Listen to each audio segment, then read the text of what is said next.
जो कथा है हमारी इस दिवसीय श्री शिव महापुराण के दिव्य अनुष्ठान का आज दिवस,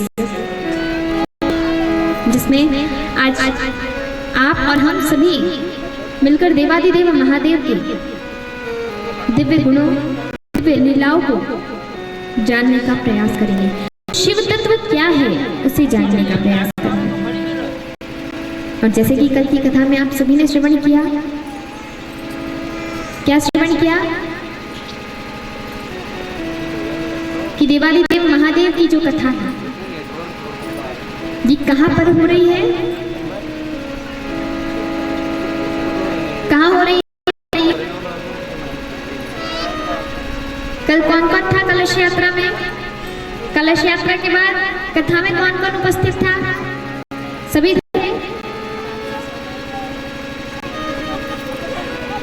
तो कहां हो रही है बताइए श्री शिव महापुराण की कथा? हाँ, कहां हो रही है?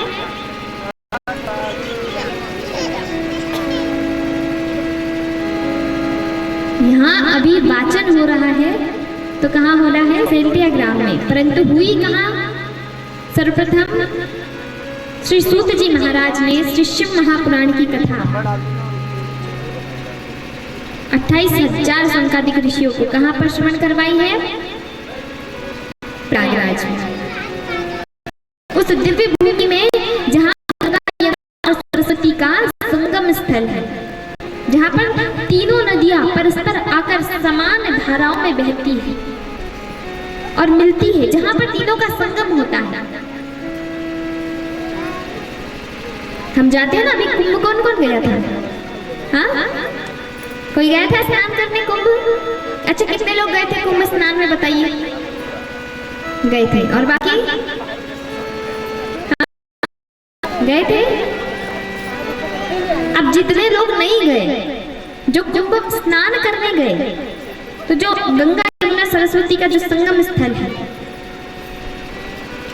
है ना, तो वो जो गंगा है, वो जो संगम है, वो संगम कैसा है? सांसारिक संगम है ना? सांसारिक संगम है, जहां पर हम जाते हैं, स्नान करते हैं, ध्यान करते हैं, दान करते हैं। ये हमारे क्या है? सांसारिक कर्म है, आध्यात्मिक कर्म है। और वो जो गंगा है वो कौन सी है? संसारिक गंगा है, जो हमारे शरीर को पवित्र करती है। और अब जो नहीं गए कुंभ स्नान करने वो सुनिए। एक तो सांसारिक गंगा हो गई, है ना, और दूसरी कौन सी, आध्यात्मिक। कैसे? ये आध्यात्मिक संगम है, आध्यात्मिकता का संगम है। आज आप और हम सभी, कल ही आपको बताया था कि ये तीर्थ, ये क्षेत्र अब सेल्टिया ग्राम नहीं रहा, ये क्या बन गया है, तीर्थ क्षेत्र बन गया। कैसे? कैसे? क्योंकि जहां पर त्रिवेणी होती है, गंगा यमुना सरस्वती, हम उसे क्या कहते हैं, संगम कहते हैं ना, और यहाँ पर भी क्या है, त्रिवेणी। कौन सी त्रिवेणी? पूछिए ना, अब पूछेंगे तो बताएंगे, यहाँ पे आके सोने थोड़ी आए हैं। हाँ, नींद तो नहीं आ रही, खा पी के आए हो कि नहीं, बताए कि नहीं बताए? हाँ, बताए। तो यहाँ हम कहाँ बैठे, त्रिवेणी के संगम में। कैसी त्रिवेणी है? तो कहा भक्ति, ज्ञान और कर्म की त्रिवेणी। तो जो गंगा है, गंगा किसका प्रतीक है, ज्ञान का नहीं, गंगा है भक्ति का प्रतीक। आज हम क्या कर रहे हैं, क्या कर रहे हैं, भक्ति कर रहे हैं ना, कथा श्रवण कर रहे हैं, भजन कर रहे हैं, कीर्तन कर रहे हैं, सभी भक्तों के बीच में बैठे, तो क्या कर रहे हैं, भक्ति तो कर रहे हैं। गंगा, गंगा के बाद यमुना किसका प्रतीक है, कर्म का, है ना। अच्छा, वृंदावन किसके किनारे बसा है, किसके किनारे बसा है, हाँ, यमुना नदी के किनारे है, नहीं है? हाँ, हम भजन करते हैं ना, कौन सा भजन करते हैं, मीठे रस से भरी ओरी राधा रानी लागे, महारानी लागे, मन खारो खारो जमुना तीरो पानी लागे, मीठे रस से भरी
बोलिए श्री राधा रानी सरकार की, वृंदावन बिहारी लाल की। फेविक्विक तो नहीं लगा लिया ना लिपस्टिक में मिला के? हाँ, आजकल शायद मिलावट कुछ ज्यादा ही होने लगी है। भजन गाना चाहिए या नहीं? हाँ, अब यहाँ पर आकर चुपचाप बैठ जाओगे तो नींद तो आएगी। हाँ, क्योंकि निद्रा देवी को भी वरदान है। कौन है निद्रा देवी? कुंभकर्ण की पत्नी है ना।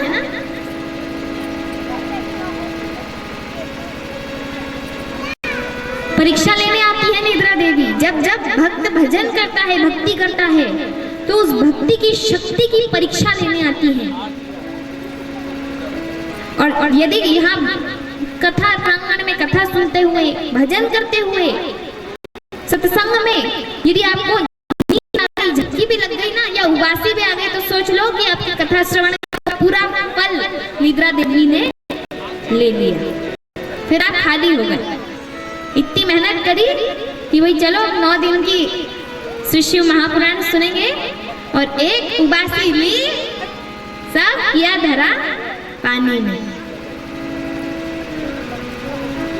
है ना? तो कैसे बैठना है? गाना है, बजाना है कि नहीं? क्या बजाना है? करताल। आपको पता है भक्ति होती है, ताली बजाना भी सेवा होती है, भक्ति होती है। कीर्तन करना ये तो सिर्फ एक कर्म मात्र है कि हम क्या करते हैं, श्रम कह सकते हैं इसे, किसे? कि हम अक्षत पुष्प धूप दीप ये सब कर रहे हैं। परंतु असल भक्ति कौन सी है? जो हम मुख से गाते हैं, जो हम मन में ध्यान करते हैं, जो चित्त में उस परमात्मा की छवि को बसाने का प्रयास करते हैं, हाथों से ताली बजाते हैं, तो इससे भगवान रीझते हैं, है ना? तो क्या करना है? कथा में आते तो क्या करना है? कल ही आपको बताया था कि खुश होकर आइए। जिस प्रकार शादी विवाह में हमारे मन में, हमारे घर परिवार में उल्लास रहता है, उसी प्रकार कथा जो सप्ताह है, इस समय में आपके घर में उसी प्रकार का उल्लास रहना चाहिए। तब तो आप यहाँ से कुछ ले जा पाएंगे, है ना? तभी तो आपको आनंद आएगा। किसकी कथा में? किसी कथा में? देवादिदेव महादेव की कथा में। तो क्या करना है? खुश रहना है। ऐसे मत बैठो कि किसी ने बड़े मार ठोक कर बिठाला है आपको। भगवान को खिला हुआ पुष्प पसंद है, मुरझाया हुआ पसंद है क्या? हाँ? यदि आपको ही कोई देगा मुरझाया हुआ तो आप स्वीकार करेंगे? नहीं करेंगे। बोलिए शंकर भगवान की।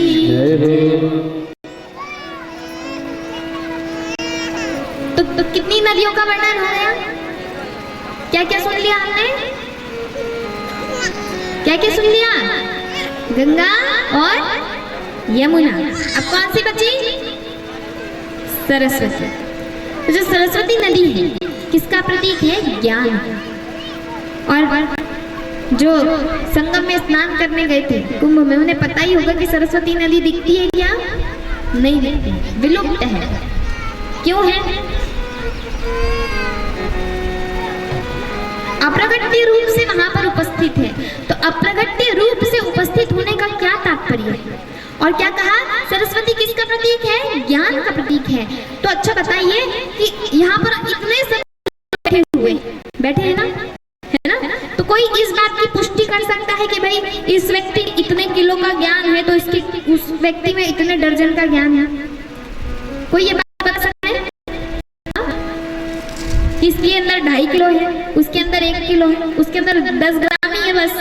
ऐसे बता सकता है क्या कोई? नहीं बता सकता। तो क्यों नहीं बता सकता? क्योंकि जो ज्ञान है वो कहाँ होता है? हमारी बुद्धि, हमारी चेतना में, हमारी मना स्थिति में होता है ना? तो हम व्यक्ति के स्वरूप से उसके ज्ञान का अंदाजा लगा सकते हैं क्या? नहीं लगा सकते। तो उसी प्रकार जिस प्रकार ये ज्ञान है, वैसे ही वहां पर सांसारिक रूप से जो सरस्वती नदी है वो कैसी है? अप्रगट रूप से, जो दिखाई तो नहीं देती परंतु है। उसी प्रकार ज्ञान दिखाई तो नहीं देता परंतु है कि नहीं है? है ना? सभी के अंदर ज्ञान है। समस्त जड़ चेतन हर एक चीजों के अंदर ज्ञान है, परंतु दिखाई नहीं देता। और उस ज्ञान को प्रकट करने के लिए किसकी आवश्यकता होती है? गुरु की, है ना? गुरु की आवश्यकता होती है ना, मार्गदर्शन देने के लिए।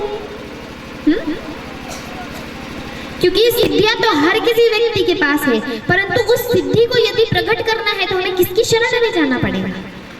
गुरुदेव की जाना पड़ेगा ना। तो यहाँ पर गंगा, यमुना, सरस्वती, ये तीनों नदियों के संगम स्थल में, जिसे क्या कहते हैं? प्रयाग की भूमि।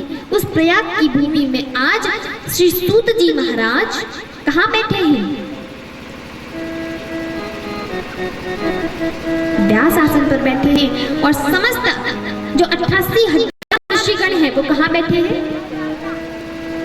नीचे बैठे हैं। सब समान भाव से अपनी अपनी जिज्ञासाएं लेकर बैठे हैं। और व्यास आसन पर आज श्री सूत जी महाराज को बिठाला है और सभी क्या कर रहे हैं, जिज्ञासु ऋषि प्रश्न कर रहे हैं। किनसे? गुरुदेव महाराज। कौन है गुरुदेव महाराज? श्री सूत जी महाराज। बोलिए श्री सूत जी महाराज की।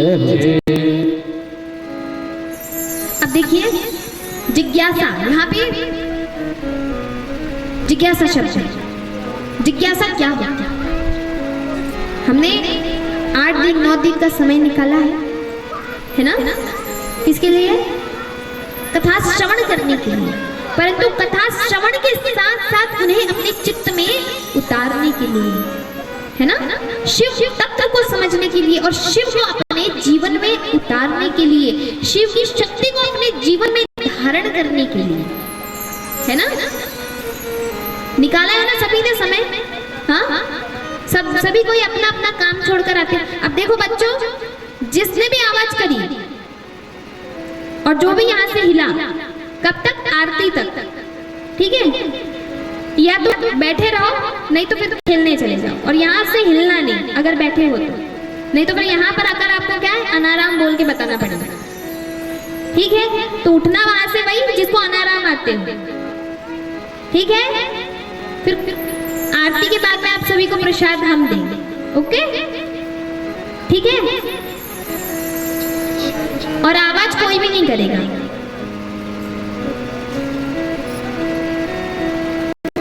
बोलिए शंकर भगवान की जय। तो कहाँ थे हम? श्री सूत जी महाराज क्या करा रहे हैं? कथा श्रवण करवा रहे हैं। और जो ऋषिगण हैं वो कैसे बैठे हैं? जिज्ञासा लेकर बैठे। जिज्ञासा, जिज्ञासा क्या होती है? क्या होती है जिज्ञासा? तो कहा जो हम हमारे मन के भाव है, जो हमारे हृदय के भाव है, उन भावों को अपने गुरु के समक्ष प्रकट करना। और भाव भी कैसे होने चाहिए? जो विश्व के कल्याण के हो, लोक मंगल के कल्याण के हो, ऐसे प्रश्न होने चाहिए। तो उन समस्त जिज्ञासाओं को हमारे ऋषियों ने समक्ष रखा है, श्री सूत जी महाराज के समक्ष। और यदि हम अपना कीमती समय निकालकर यहाँ पर कथा श्रवण कर रहे हैं, तो हमें भी अपने हृदय में जिज्ञासा लेकर, कौन सी? कि मैं कौन हूँ, मेरा उद्देश्य क्या है, मेरा जन्म क्यों हुआ है, और जिनकी मैं भक्ति करता हूँ, जिनका मैं नाम करता हूँ, जिनका मैं ध्यान करता हूँ, है ना, जिनके मंत्रों का मैं जप करता हूँ, वो शिव है कौन, वो शिव तो क्या है, ये जानने की जिज्ञासा लेकर बैठना है। ये तो आध्यात्मिक क्षेत्र है। परंतु सांसारिक रूप से भी यदि आपके जीवन में कोई भी दिक्कत, परेशानी, समस्या है, तो उन सभी समस्याओं का या उन सभी समस्याओं के प्रश्नों को लेकर आप कथा में बैठे। ये हमारा निवेदन है आपसे। तो है निवेदन, क्योंकि ये बात तो सभी कोई जानते हैं ना कि घट घट में परमात्मा का वास होता है ना। घट घट वासी शिव अविनाशी, परमात्मा सभी के घट में विराजमान होते हैं, विद्यमान होते हैं। तो यदि हम सच्चे मन से जब कथा श्रवण करते हैं, तो अपने हृदय में उन जिज्ञासाओं को, चाहे वह सांसारिक हो या आध्यात्मिक, उन जिज्ञासाओं को लेकर जब बैठते हैं, तो क्या होता है, जब वो परमात्मा तक आपकी बातें पहुंचती, आपके अंतःकरण की बात पहुंचती है, तो उन सभी प्रश्नों का समाधान आपको फिर कहां से प्राप्त होता है? यहाँ से प्राप्त होता है। आप यकीन मानिए, आप अपने मन में प्रतिदिन जब भी कभी यहाँ भी और यहाँ के बाद भी जब कभी भी आप कथा श्रवण करने जाएं, तो अपने मन में जिज्ञासा लेकर जाएं। या आपके जीवन में कोई भी परेशानी, समस्या, कष्ट है, तकलीफ है, दुख है, तो उन सभी दुखों को यहाँ पर परमात्मा के श्री चरणों में समर्पित कर दीजिए। तो क्या होगा महाराज? उन सभी समस्याओं का समाधान आपको यहाँ से स्वतः ही प्राप्त होते चले जाएगा। और ऐसा होता है, आज आपने सुना है और कल करके देखना।